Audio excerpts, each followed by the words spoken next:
what were your thoughts, Vitaly, on PayPal?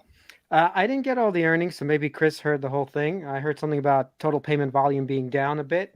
So maybe Chris takes this one over, but it doesn't change any of my thesis for 2025 is what I'm betting on, not this quarter. No, I mean, I didn't catch all of it. I just quickly glanced over the earnings presentation. The biggest like probably red line that I saw was just a negative free cash flow report, basically from the sale of their BNPL loans. So on a quarterly basis, that was negative. So this is like first time they've had negative free cash flow in like a long time, but it's more of just accounting rather than actual figures. Overall, the numbers were good. The other thing is growth is slowing down significantly, which could be a headwind because anytime you have a tech company who was previously a heavy grower end up slowing down, it tends to look poorly. On a positive note, they did guide for higher levels of share buybacks, and also the gap income was pretty good that they guided for. So the business overall is very healthy. There are some headwinds around, I guess, the Fed pay now, which is probably distracting a lot of people. So, I can't say, yeah, PayPal slight miss on operating margins. Yeah, that could have been. I do have I mean, a criticism. We expected Lizzo and got Roseanne Barr. I don't think we even expected. We didn't. I bet you nobody knows who Roseanne Barr is at this point. No, we know her. Roseanne. She's the one who said the racist joke 2 years ago and got canceled really badly. Yeah, Or okay. supposedly racist joke. Who is Roseanne Barr besides that? She has a You show tell me. called Roseanne on Nick at Night, or at least that's where I On used to Nick watch and it. Night. That's where I used to watch it. Well, I don't know. Oh, my God. It was in the 90s, though. I know it was in the 90s. Right. Yeah. Okay. That's close. That's good. If you want, this article on Yahoo Finance summarizes it pretty well. PayPal Holdings shares fell 7% in extended trading on Wednesday as investors were disappointed by the payment firm's quarterly operating margin, even as executives said they expect improvement towards the end of the year. Underwhelming margins at PayPal have been worrying analysts in recent quarters. The company's low-margin business products have grown strongly, while growth in its branded products has slowed due to increased pressure from competitors like Apple. PayPal's adjusted operating margin for the quarter came in at 21%, missing forecast of 22%. In a bright spot, the CEO said that as inflation cools, the company expects discretionary spending to rebound and e-commerce growth. Some of the headwinds we face, whatever. PayPal's total volume surged 11% in the second quarter to $376 billion, benefiting from resilient customer spending trends. PayPal forecasted adjusted profits per share for the current quarter to be in the range of 122 to 124, above analyst estimates. Post the revenue of $7.3 billion compared to $6.8. It earned $1.16 per share. Yeah, so it seems like unless you, first of all, they didn't say AI. That was probably the first thing. That's the problem. They didn't say AI, and you have to have a really big beat. It was like, wasn't it Tom Lee that said people are actually now skeptical of good earnings, that they're now actually worried about good earnings. So we get like good jobs reports, or you get good CPI numbers. The fear is that the Fed's now going to just jump in and get that final 25 basis points raise. What is that now? 60. Damn, that is a hit. I don't know if that's too bad. Look over the last 6 months. 74 to 66. What is it? 73 now. Yeah, not that bad. 58 was the low. Look, the thing about PayPal is they You're came low in on that. line with EPS and revenue. They did fine, but monthly active users did decline by 2 million on their side, and the transaction revenues fell flat. I don't know if this response was warranted on PayPal. I think today's day, and we'll talk a little bit about the macro with the Fitch credit rating stuff, was pretty bad of a day to report on. But I don't know if the actual company is worth 10% decline after hours. And I think Kendall said that CEO said AI 11 times. And if you don't say it at least 20, we know what happens now. Yeah, someone was saying that AMD was like 68 times Yeah. on the call. They needed one more, and they would have been fine. Yep, exactly.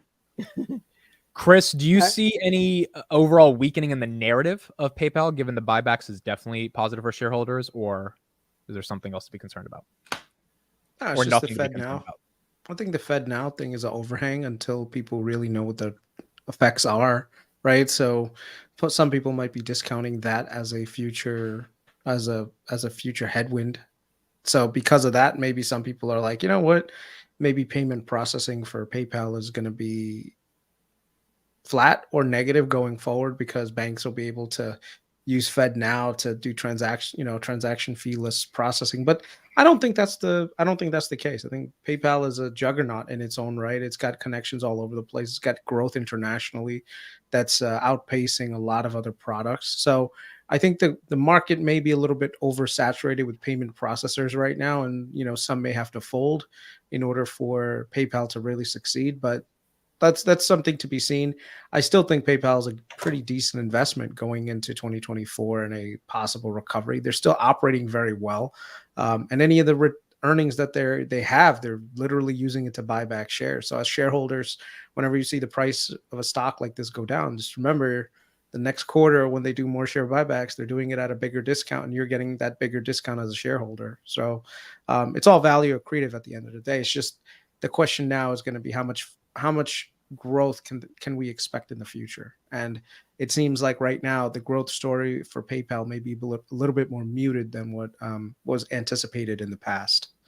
Well, have Yeah, they made but any? at a forward 14 now or 13 now, that they don't have to show much growth in order for it to just return, like we keep talking about, to the mean. So in PayPal's case, it's just a play on the double, at least for me. This is my one trade going into 2024.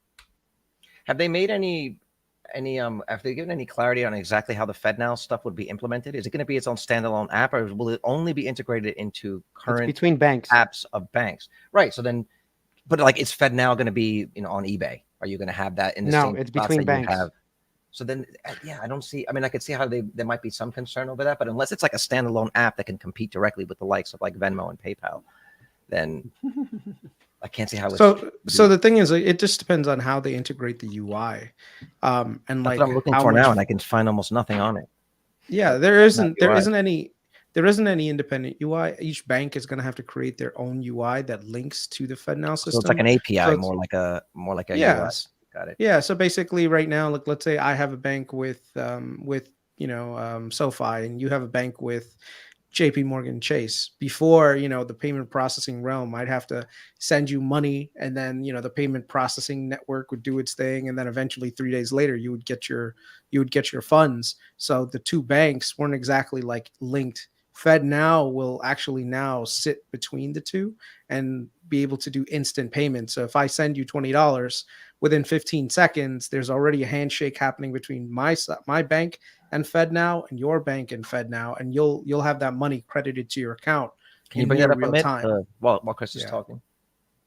Yeah. I think the only one's going to suffer from FedNow is Zelle. And in fact, just as a side story, I used Zelle today. In I fact, really like Carlos, Zelle, actually. well, I don't. I tried to pay our partner, some cash from the property, Yeah. and immediately I was put into timeout because I paid him a minimum of $400, and I was put into timeout. A new account. They want to see. They put me in a 24-hour timeout where I can't send them any more cash. Okay, Yeah. that's great. Then I tried to send another payment because that did go through after a couple of hours, and it said, "Oh, that's it. No more for you today. Come back tomorrow." Isn't the limit 2,500 a day? Well, the I limit had is 3,500 a day. Right. But I have other bills and payments to make. So my point is that they shut you down if you do have and this always happens to me because I deal with a lot of contractors too, that I always get shut out. And as soon as I hit that, whatever limit they have per person or per day, I hit it and that's it. So then I have to go to another service immediately. And that usually is Venmo or PayPal, but usually Venmo. Yeah, which I'm not a fan of. I pay all my contractors that way, and like I paid like the nanny, I do it that way. And the Zelle first or time Venmo? Zelle, and it was annoying that first time. I had to send $1 just to make sure she got it. And when she got it, then you have to continue to do that. Then you're in a 24-hour period. But after that, it's fine.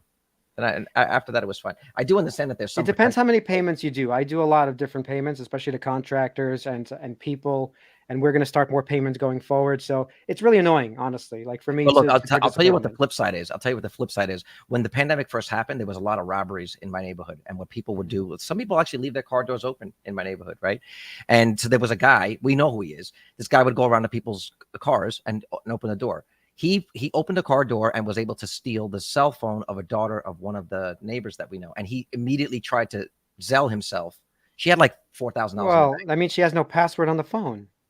I don't know. Look, I don't know how he got in, but I know that he got into her phone and was trying to Zelle himself the money, and he was only limited to whatever, I don't know, $400 or whatever it was, and then it blocked him because it was like a new account, and then he wasn't able to actually get any money. So for the 99% of us, this is like everyone taking their shoes off at the airport to stop the one person that's actually got a bomb. It's annoying, but you understand why they have those protections. Yes, but after I said I'm sending a certain amount, they text you a code, assuming you didn't lose your phone. I agreed. I texted the code back. Immediately, they put me in timeout. What do you mean? Like they wouldn't let you send any more money? Well, first they put me in a timeout saying this is a new person you added. You can't send any money for 24 hours. So we have to manually look at this transaction. That's what it actually said in the bank. Okay, great. You have to manually check this transaction. A couple hours though did pass. That transaction did go through. I got an alert. Then I'm like, okay, let me send the rest of it now. And boom, stopped again. And what was the reasoning that second time? Well, the reasoning because I hit some limit. I don't know, because I sent other payments to other contractors. Like, are you trying to send this money to a Spanish guy in LA?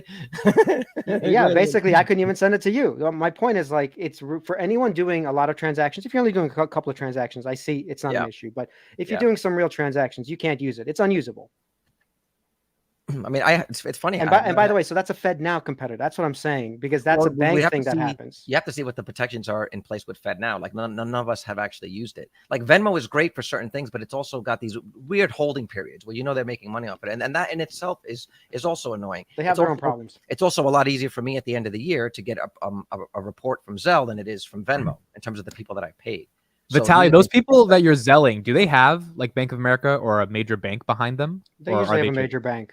Yeah. Oh, because then it should be easier. It does. Actually, it does work easier if it's Bank of America to Bank of America. It's easier. Look, once again, I have PayPal, but this is not why. I've just been using Venmo. Like, it's easy when someone comes to you, they show you their QR code. Mm-hmm. Like I just had cleaners today. She just sends me her QR code, and I just pay that way. That's it. It's super easy. Like, that's what it should be. Even Zelle should make that easy. Even if they have it, they don't make it easy. Like, this should just be so simple. Why do we have a worse payment system than China? It's kind of crazy. Well, that little holding period, they're making money on your money. Oh, they're all making money on us. And sure. And Venmo will. Starbucks is making money on us by holding our money. Yeah.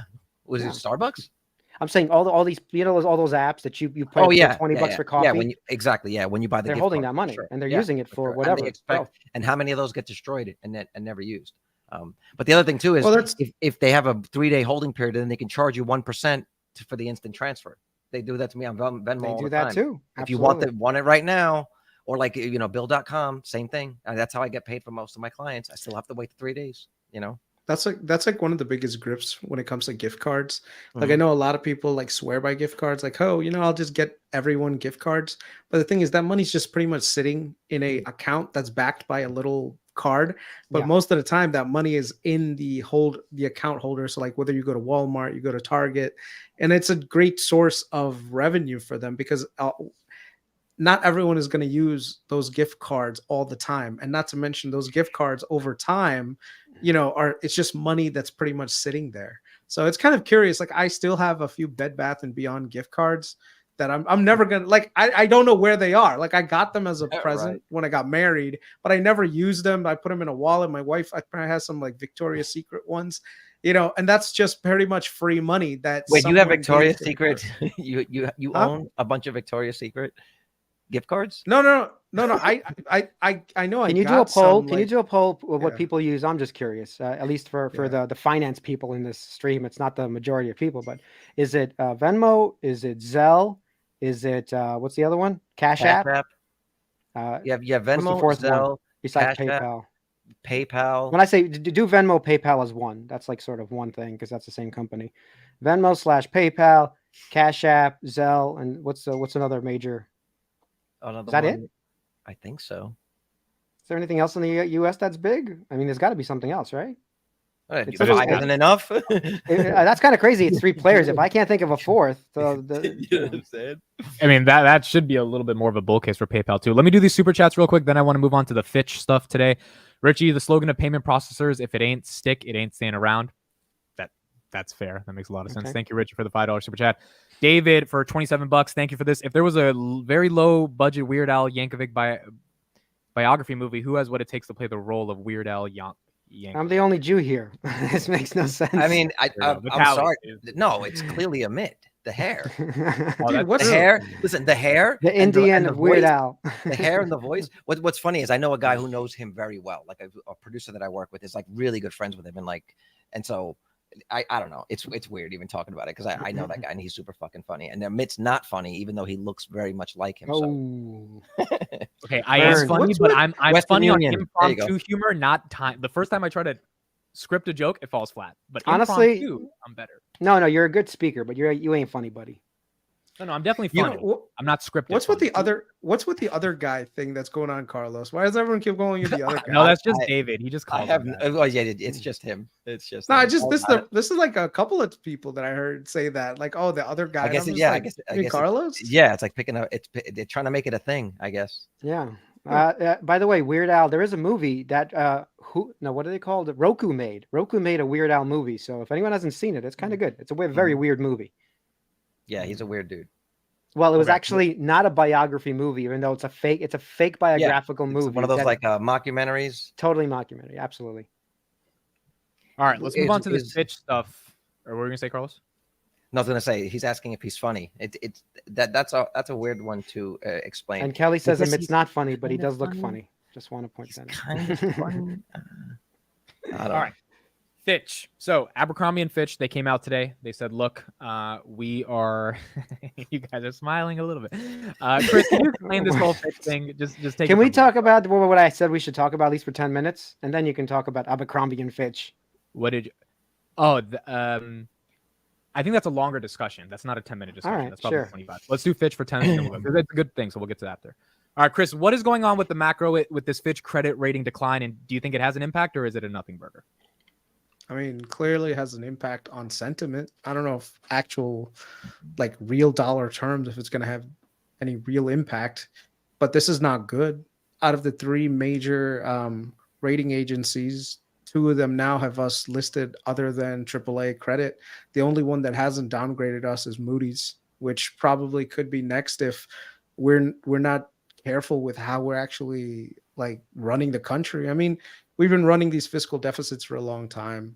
You know, the government's kind of like dysfunction, has dysfunction all over the place. So, yeah, I mean, I think the U.S. definitely deserves it. We're an economic powerhouse, but so was Rome at one point, and then eventually they, bankrupted themselves over a course of a millennia.